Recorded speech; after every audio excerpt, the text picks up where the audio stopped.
in my childhood, my story of my abuse, and just want to get it out there to share with y'all.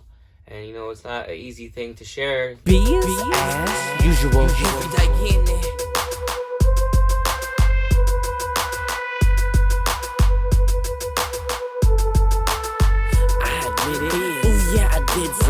Got left it increasing digits. Money, take a break, cause boy, I lived it. What's good, y'all? Welcome to B4, episode number 2. And this episode is about me and my mental. And you guys might be wondering what I'm doing in the back of the bus. It's cooler back here, so that's why I'm back here and decided to record this episode right here, right now. And yes, starting from the beginning, from the past until now, my mental wasn't really stable. When I was a child, I was always just searching and looking for a role model, a father figure, a constant. And the only thing constant in my life during my childhood was my sister. Reason being, we're so close. And yeah, so really I started becoming into my own, I would say maybe in high school. But really during school, I was just trying to be a part of things and be part of a group and just be social. So I think really my mental really started developing right after high school, I would say. So in high school, I started to feel myself and have fun. And in doing so, I went to City College and learned the power of positivity through my health teacher. Shout outs to her, forgot her name, God bless her soul. Thank you, professor. She taught me not necessarily fake it till you make it, but it's somewhere along those lines. She basically just said, when you're not happy, just be happy, like pretend like you're happy and do what you think will make you happy, and soon enough you'll be happy. And that seemed to work with me, and over time I was practicing that, and over time it just became natural, and I was very, very happy and very positive, and seemed to attract lots of people and just be very social, and people seemed to dig my vibe and really want to just hang out all the time. So I felt that positivity was the way to go, and like I still do now. But I would say I was very, very how would I say, lost in the sauce. Wasn't really aware of what adults have to do because I was very sheltered, I guess, but I would say spoiled by my grandpa. He really had a good nest egg, I would say. Really just not necessarily sheltering me, but I just had freedom, I would say, to pretty much do what I want. Really, he provided a lot of comfort and like food. There was always food in the house. Didn't have to worry about like being kicked out or anything like that, even though he kicked me out a few times.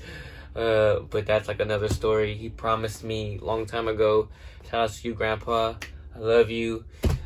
He promised me that, even though he says things like, I'm going to send you to the Philippines, he doesn't really mean it. He just says that to, I guess, be funny. But at those times, I really took it seriously. And one time, I can tell you a quick little story. He said that, and I started crying because I would take him seriously. Then he promised me that, whatever he says, he promised my grandma that, he would get me and my sister through college on her deathbed. So I took that upon myself. And like I said, I went to City College and completed that all on my own. I paid for it myself. Didn't use my grandpa's help on that financially. But everything else, my grandpa was there to support me in anything and everything I ever asked for, and everything that I could ever wish for, really. So back to my mental. So like I said, I was lost in the sauce, and really, my mentality was just, like I said, positive all the time. Even through, I would say, up until I got married, I was so happy. Even through lots of like, people would think like downfalls or like, depressing times. To me, it was always like a lesson or a blessing to me, and I wasn't depressed about it. I always felt like it was meant to be. Even during COVID, 2020, I felt like if this was meant for me, like, you know what I mean? I have the time to, work on me and work on my music, work on myself, just get back to it, really just be focused on me. And when I got married, like I said, and oh man, everything, like when I had my first child, and even when I had my second child, I was just like, oh man, this is such a blessing, but like I mentioned in the last episode, once my grandpa died, it really like put life into perspective for me, and I started to realize life is not all that great, and all the responsibility I had to take on of just doing everything on my own now, and not having his support no more, and it was hard, like everything, like I had to pay for my own food, my own groceries, and rent got higher because like the house that I live in is not his no more. It's like I have to pay rent to the new owners of the house, and I gotta pay PG&E and all the stuff that comes along with just being an adult. And having a third child was not easy in itself neither. So really just going through that made me grow up, I guess, tenfold. And now I just realize you gotta work hard.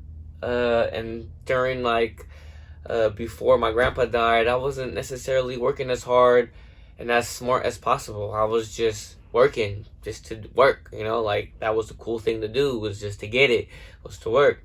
But like I said, I wasn't working hard enough or smart enough. And now I'm working hard and smart and being very meticulous and being very thoughtful and intentional with my time now. And my mentality now is be clear, do everything that I can now to really supersede and succeed in everything and I choose to do in my endeavors. But main thing I want to touch on in this episode is in my childhood, my story of my abuse, and just want to get it out there to share with y'all. And it's not an easy thing to share, and it's not an easy topic to touch on, but I want to let y'all know that if I'm able to do it and work through it and able to say it, you can too. So here it goes. So it all started with my uncle, my father figure that I lost due to his pedophilia. I don't know why I did the quote unquotes, but due to his pedophilia, and just realizing that his ways he was always like a raunchy type of person, always used to tell me very inappropriate things about women. And really it all started with him. I say when I was about 4, he called me over. I think one time I was sleeping over at his house. He lived right around the block from me during those times, and we used to go bowling every Tuesdays. And sometimes I fall asleep on the way from the bowling alley, and he just takes me home since I live right around the corner. So he takes me home, and then one morning I woke up early, and he called me over. He's like, "Hey Brian, come over here." And then I went over there, and he was watching porn, and I didn't know what that was. You know what I mean? It was very just new to me, and he was like a father figure, like I said. So I thought it was cool. And we had a code name called Starfishes for it. So, like, that was like our thing, that kind of just made me feel like I was cool, like I was an adult, I guess. And learning now through The Courage to Heal, the book, that, showing a child pornography is a type of sexual abuse. And I didn't know that at the time, and I didn't know what I was going through at that time. And, it's very, very inappropriate for a child to watch pornography or being shown pornography by an adult. And anyways, that led to a lot of experiences for me, because I seen, what adults do sexually. And the main experience that I would like to share with y'all is one that I was very, very proud of during my times up until I found out, pretty much up until my grandpa's death, and finding out my other father figure, my uncle, was a pedophilia molester per se. And so up until that point, I always glorified it and always thought it was like a cool thing. So getting back to the story, I used to be babysat, or me and my sister used to be babysat by my mom's coworker.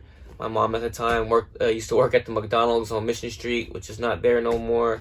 Like Mission and Ocean used to be next to that Goodwill and that video store. People in the Excelsior district know what I'm talking about. And yeah, anyway, so my mom used to work at McDonald's, and her coworker, she had sisters, and she lived right up the block, like 2 blocks up on Paris Street. And we used to be babysat by them. And over time, I developed a crush on one of the older girls. She was 10, I was 5. I'm not gonna mention any names, but like, I had developed a crush on her, and she developed a crush on me. And I guess, and one time we were playing hide and seek. It was me and her versus my sister and her other sister. And it was for me and her to hide. We were playing in the backyard. My sister and her sister went to go count, and so we ran inside into her brother's room, and we locked the door. And we were just talking at first. She showed me her brother's gun under the mattress, which was like, ooh, cool. Like, we're playing with it and just being like kids, you know what I mean? And then one thing led to another, and then referring back to the porno that my uncle showed me, I was just imitating what I seen on the porno. And back then, I wouldn't even say I was able to even get an erection, because I don't even remember that part. And pretty much, like, I used to, like, I guess, rub my penis against her little private area. Or at that time, she was like 10 and I'm 5, so a lot bigger, I guess you would say. But anyways, like, I used to always glorify that. I used to brag to my friends, like, I used to say, like, man, I was fucking since I was 5, like, you know what I mean? Like, I thought I was cool, and I thought that was cool. But now learning that it's not cool. And I want to say to anybody that I told that story to, like, it's not cool, and I wish that never happened. I don't know what that girl went through, and I don't know how that affected her, and I just want to apologize to her. Even though I was a young boy, I just want to say sorry. I didn't mean anything by it, and like, that just led me to all kinds of other situations. But that was like the first real situation that I had, and that really kind of like shaped me into being like not a good person, like a good dude. And like, that wasn't who I want to be. Like, you know what I mean? Now I'm a father, I'm a husband, I'm a loyal husband, and I just want to be that man that people could look up to and be like, because it's not cool. So that's pretty much the story, and I hope y'all listen, and I hope y'all get a little something from it, and I just hope it gives y'all the courage to heal as well. And getting through it, talking about it, telling people about it, it all helps. And over time, it just becomes the truth, becomes out there, and there's nothing to hide no more. which brings me to the very point that, I'm healing and I feel like I'm healed and I'm growing.